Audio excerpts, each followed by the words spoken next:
Bueno, vamos a información internacional. Ya nos acompaña hasta ahora en nuestro estudio la periodista Isel Guerra, subeditora del área. Isel, vamos a comenzar con la noticia del momento. Raúl Castro imputado en Estados Unidos. ¿Qué tal? Bienvenida. ¿Cómo estás, José? Sí, una información que ya se advertía hace algunos días atrás y que finalmente ha sido confirmada durante esta mañana. De hecho, en un evento que ha estado ocurriendo por estos últimos minutos en Miami, precisamente de parte de los exiliados cubanos que están en este lugar. Y ya con la confirmación de que efectivamente aquí Estados Unidos ha presentado los cargos contra Raúl Castro, de 94 años. Aquí lo que se plantea por parte del Departamento de Justicia es debido a un hecho que data de la década de los 90, del derribo de dos aviones civiles, y con los cargos particularmente que es conspiración para asesinar a ciudadanos estadounidenses, destrucción de una aeronave y homicidio. Según ha dado a conocer el fiscal general interino, que por lo demás es el secretario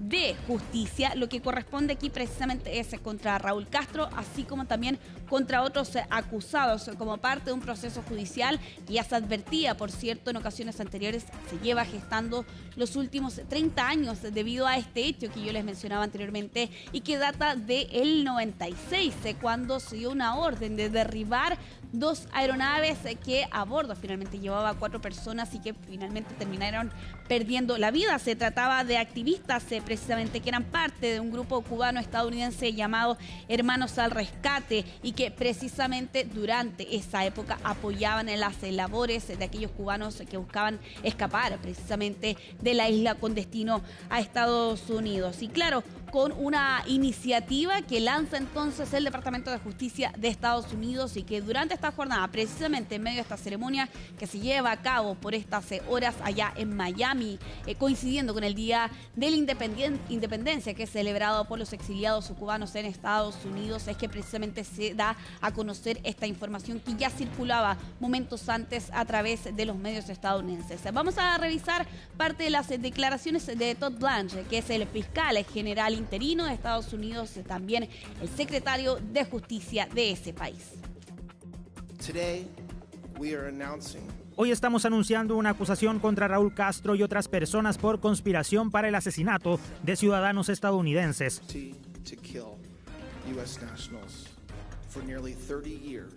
Por casi 30 años, las familias de 4 estadounidenses asesinados estuvieron clamando por justicia. Mi mensaje hoy es claro. Estados Unidos y el presidente Trump no olvidará a sus ciudadanos.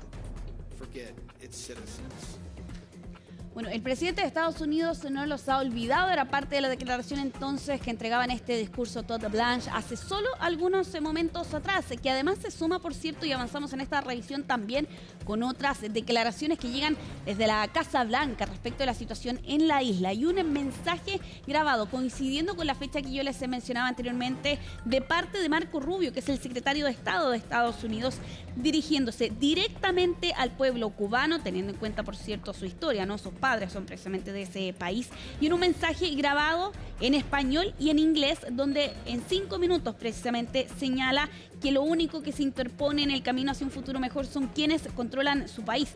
Por eso, señala aquí Rubio, Trump ofrece una nueva vía a Cuba, apuntando que el sufrimiento de la isla no es responsabilidad de Donald Trump, sino que es culpa del régimen cubano, y también lanza otras acusaciones respecto al funcionamiento de la isla a nivel económico, ¿no? Respecto a este grupo, Gaesa, que es un conglomerado que controla la economía de la isla, se dice que es la entidad más poderosa que existe en Cuba más allá del Partido Comunista y que está dirigido por militares, pero fue creado originalmente por Raúl Castro y que apuntan aquí algunos medios estadounidenses controlaría entre el 40 y el 70% de la economía de la isla. Lo cierto es que la situación entre Estados Unidos y Cuba, particularmente estas últimas semanas, ha sido bastante fluctuante. Por un lado, lo veíamos hace algunos días atrás, la visita del director de la CIA hasta La Habana, que se reunía incluso con figuras del régimen, sumada, por cierto, a una declaración anterior de la Casa Blanca, donde hacía un ofrecimiento en ayuda humanitaria de $100 millones, al tiempo que también durante esta semana se conocían sanciones anunciadas por Estados Unidos contra funcionarios del régimen de la isla, así como también diferentes advertencias y amenazas que ha lanzado Donald Trump durante este último periodo. Se suma además, por cierto, también el bloqueo que existe a través de esta advertencia que lanza Donald Trump hace algunas semanas atrás a los diferentes países que quieran venderle petróleo a la isla, y que eso ha asumido y ha profundizado aún más una crisis energética en este territorio, sobre todo en estos últimos meses. Vamos a revisar parte de las declaraciones de Marco Rubio durante esta jornada en este mensaje por video, hablando en español directamente a los cubanos. El presidente Trump ofrece una nueva relación entre Estados Unidos y Cuba, pero tiene que ser directamente con ustedes, el pueblo cubano, no con Gaesa. Primero, estamos ofreciendo $100 millones en alimentos y medicinas para ustedes, el pueblo, pero tiene que ser distribuido directamente al pueblo cubano por la Iglesia Católica o otros grupos caritativos de confianza, no robados por Gaesa para que lo vendan en sus tiendas. Pero al pueblo cubano no le interesa la caridad permanente. Ustedes quieren la oportunidad de vivir en su propio país, como viven sus familiares en Estados Unidos o en otros países del mundo. Hoy en Cuba, solo aquellos cercanos al élite de Gaesa o que forman parte de ella pueden tener negocios rentables. Pero el presidente Trump ofrece una nueva vía entre Estados Unidos y una nueva Cuba.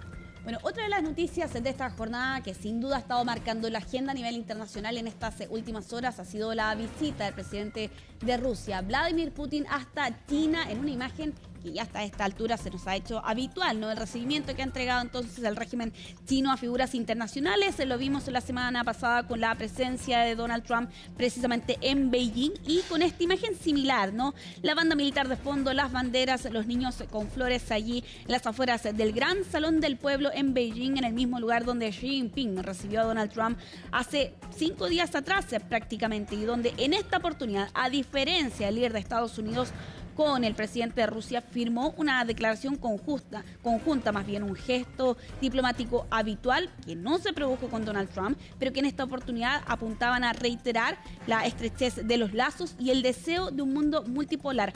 Varias declaraciones de esta jornada, Xi incluso elogió los lazos con Rusia, dijo que era una calma en medio del caos, apuntando también allí que actualmente la situación internacional es cada vez más conflictiva, haciendo a una alusión velada, ¿no? Una indirecta a Estados Unidos, y claro, con del telón de fondo, por lo demás, con el conflicto entre Rusia y Ucrania, así como también el conflicto en Medio Oriente.